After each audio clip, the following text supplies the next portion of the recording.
CM Revanth Reddy మాజీ మంత్రి హరీష్ రావు పరస్పర విమర్శలు చేసుకున్నారు. రాష్ట్రంలో పంచాయతీ ఎన్నికల్లో ముఖ్యమంత్రికి ప్రజలు బుద్ధి చెప్పారని హరీష్ రావు సెటైర్లు వేశారు. దీంతో జెడ్పీటీసీ, ఎంపీటీసీ ఎన్నికలు ఇప్పట్లో నిర్వహించారని ఎద్దేవా చేశారు. ప్రతిపక్ష నేతల సలహాలు, సూచనలు జెడ్పీటీసీ, ఎంపీటీసీ ఎన్నికలు నిర్వహిస్తామని సీఎం అన్నారు. కేటీఆర్ నేతృత్వంలో పార్టీ బలోపేతం కావట్లేదని హరీష్ రావు అనుచరులు సోషల్ మీడియాలో ప్రచారం చేస్తున్నారని సీఎం విమర్శించారు. ఎంపీటీసీ జెడ్పీటీసీ ఎలక్షన్ వస్తుంది, దాంట్లో కూడా మంచి గెలిపియాలని మా సోములన్న అంటున్నాడు.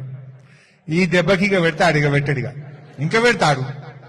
ఈ సింబల్ లేని సర్పంచ్ ఎన్నికల్లోనే గూబ గుయ్యం అనిపించింది రేవంత్ రెడ్డిది. రేపు కారు గుర్తు కనబడ్డది అనుకో, మైండ్ బ్లాక్ అయిపోతుంది రేవంత్ రెడ్డి. గుద్ది చూపెట్టారు జనం. కారు కనబడితే కేసీఆర్ కనబడతాడు, కారు కనబడితే బీఆర్ఎస్ కనబడుతుంది. రేపు నాకైతే నేను అనుకుంటున్నా, ఈ సర్పంచుల దెబ్బకు ఈ 4000 సర్పంచులు బీఆర్ఎస్ గెలిచినాక ఇంకా Revanth Reddy MPTC, ZPTC election పెట్టే ధైర్యం చేస్తాడని అయితే నేను అనుకుంటలేను. ఎంత పోతాడు ఇక పెట్టాడు, ఏడాది 2 ఏళ్ళ దాకా పెట్టాడు, అసలే పెట్టాడు. ఇక నాకైతే ఒకటే, తొందరలోనే శాసనసభ పెట్టి చర్చ చేసి అందరి అభిప్రాయం తీసుకుంటాం, ఎట్లా ముందుకెళ్దాం అనేది. ప్రతిపక్షాలకు కూడా అవకాశం ఇస్తాం. ఆ ఎన్నికల్ని ఎంపీటీసీ, జెడ్పీటీసీ, మున్సిపల్ ఎన్నికలు, మున్సిపల్ కార్పొరేషన్ ఎన్నికలు, వీటన్నిటికీ సంబంధించి కూడా తొందరలోనే శాసనసభ సమావేశాలు ఏర్పాటు చేసి ప్రతిపక్షాలను కూడా అడుగుతాం ఏ విధంగా ముందుకు వెళ్దాము, 42% బీసీ రిజర్వేషన్లు ఏ విధంగా సాధించుకుందాము, భవిష్యత్ కార్యాచరణ ఎట్లుంటే బాగుంటుందో ప్రజాస్వామిక బద్దంగా చర్చ చేసి అసెంబ్లీలో ఆ తర్వాత ఎన్నికలపై ఒక నిర్ణయానికి వస్తాం. ఆయనకు ధైర్యం చాలుతుందని నేనైతే అనుకుంటలేదు. కొద్దిగంత అకలున్నాయి, అర్థమైపోయాయి. అన్నం ఉడికిందా లేదా చూడనీకి ఒక మెతుకు ముట్టుకుంటే చాలు.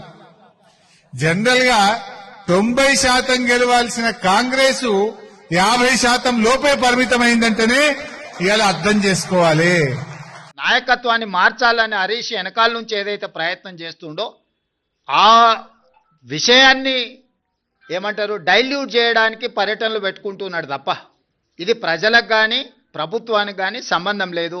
ఇప్పుడు కేటీఆర్ వర్కింగ్ ప్రెసిడెంట్ అయినప్పటి నుంచి జరిగిన ఏ ఎన్నికలు గెలవలే కదా. జనరల్లో అసెంబ్లీ కావచ్చు, జనరల్లో జరిగిన లోక్సభ కావచ్చు, తర్వాత జరిగిన ఉప ఎన్నికలు కావచ్చు, తర్వాత జరిగిన గ్రామ పంచాయతీ ఎన్నికలు కావచ్చు.